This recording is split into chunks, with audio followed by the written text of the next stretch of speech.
नमस्कार। आज हम स्वामी विवेकानंद के विचारों की दुनिया में थोड़ा और गहराई से उतर रहे हैं, खास तौर पर उनकी किताब मन की शक्तियों को आधार बनाकर। ये असल में उनके भाषणों और लेखों का एक संग्रह है ना? हाँ बिल्कुल। और ये मन की जो अद्भुत छिपी हुई ताकतें हैं उन पर काफी रोशनी डालता है। हम सब ने विवेकानंद का नाम सुना है, उनकी बातें सुनी हैं, पर आज कोशिश रहेगी कि इस किताब से कुछ खास पहलू निकालें। तो आज की चर्चा का मकसद है विवेकानंद के नजरिए से ये समझना कि ये मन आखिर है क्या चीज, इसमें ताकत कितनी है और सबसे अहम बात, इसे साधा कैसे जाए। हाँ, और ये समझना जरूरी है कि विवेकानंद के लिए मन सिर्फ सोचने वाली चीज नहीं था। वो इसे चेतना और ऊर्जा का एक जबरदस्त बहुत शक्तिशाली केंद्र मानते थे। शरीर का सबसे सूक्ष्म हिस्सा पर सबसे ताकतवर। अच्छा, तो विचारों का इसमें क्या रोल है? मैंने सुना है वो विचारों पर बहुत जोर देते थे। बिल्कुल, यहीं पर वो दिलचस्प बात आती है जो इस किताब में बार बार कही गई है कि हमारे विचार ही असल में हमारी दुनिया बनाते हैं। उनका वो मशहूर कथन है ना, हम जैसा सोचते हैं वैसे ही बन जाते हैं। हाँ, सुना है। तो इस किताब में ये बात कई तरह से समझाई गई है। और ये सिर्फ पॉजिटिव थिंकिंग की बात नहीं है। हर विचार, चाहे अच्छा हो या बुरा, उसमें एक शक्ति है। वो हमारे अंदर और बाहर दोनों जगह असर डालता है। नकारात्मक सोच के बारे में क्या? नकारात्मक सोच को वो सिर्फ बुरा नहीं मानते थे। वो कहते थे कि ये हमारी ऊर्जा को लीक करता है। जैसे एक रिसाव होता है ना, जो हमारे अंदर की शक्ति को धीरे धीरे खत्म कर देता है। ये सुनने में तो ठीक लगता है, पर असल जिंदगी में कई बार लगता है कि हालात हम पर हावी हो जाते हैं। क्या इस किताब में विवेकानंद इस चुनौती की बात करते हैं कि जब सब मुश्किल लगे तब कैसे संभाले अपने विचारों को? हाँ, ये बहुत जरूरी सवाल है। और विवेकानंद काफी यथार्थवादी थे इस मामले में। वो ये नहीं कहते कि बाहरी दुनिया का असर नहीं होता, लेकिन इस किताब में वो इस बात पर जोर देते हैं कि बाहरी परिस्थितियों पर हमारी प्रतिक्रिया जो है वो पूरी तरह हमारे वश में है। प्रतिक्रिया कैसे? वो मन की तुलना एक झील से करते हैं।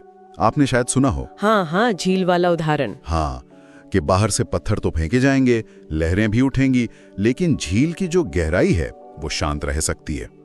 तो असली ताकत इस बात में है कि हम अपने विचारों को परिस्थितियों का गुलाम न बनने दें, बल्कि उन्हें अपना गुलाम बनाएं। इसके लिए एक मानसिक दृढ़ता चाहिए। और इसी मानसिक दृढ़ता से जुड़ी है वो एकाग्रता वाली बात, है ना?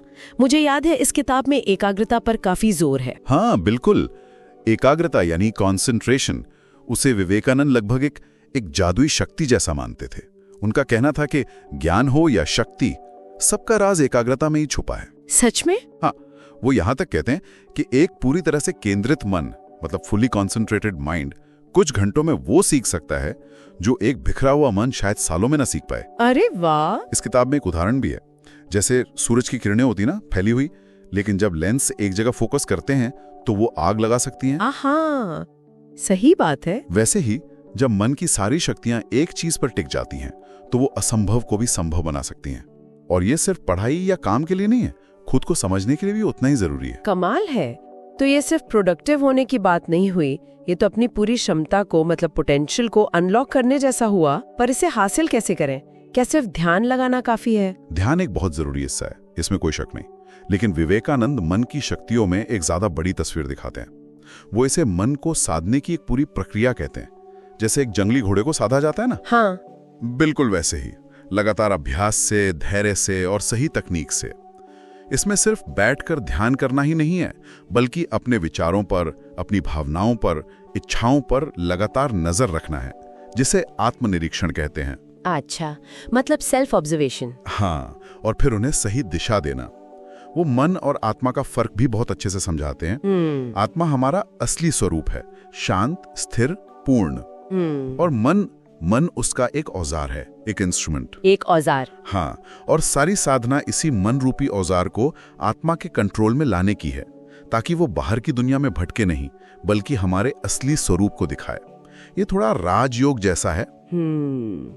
तो इसका मतलब ये हुआ कि ये सिर्फ कोई आध्यात्मिक खोज नहीं है, बल्कि रोज की जिंदगी में बेहतर बनने, अपने लक्ष्य पाने और शायद समाज के लिए भी कुछ करने का एक तरीका है।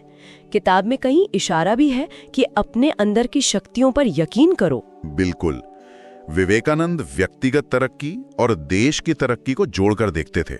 उनका मानना था कि अगर युवा अपने मन की शक्तियों को पहचान लें और उन्हें सही दिशा में लगाएं, आत्मविश्वास, अनुशासन, सकारात्मक सोच के साथ, तो फिर कोई भी लक्ष्य मुश्किल नहीं रहता।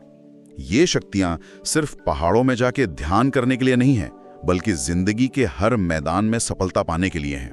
तो कुल मिलाकर मन की शक्तियों से जो बात निकल कर आ रही है वो ये है कि हमारा मन ही हमारी सबसे बड़ी ताकत भी है और कमजोरी भी। सब कुछ इस पर है कि लगाम किसके हाथ में है। सही कहा। और अगर हम इसे साध लें तो न सिर्फ अपनी छिपी हुई क्षमताओं को जगा सकते हैं, बल्कि एक ज्यादा शांत, फोकस्ड और उद्देश्यपूर्ण जीवन जी सकते हैं। और आज की दुनिया में जहां इतना भटकाव है, इतनी भागदौड़ है, ये संदेश शायद पहले से भी ज्यादा रेलेवेंट हो गया है।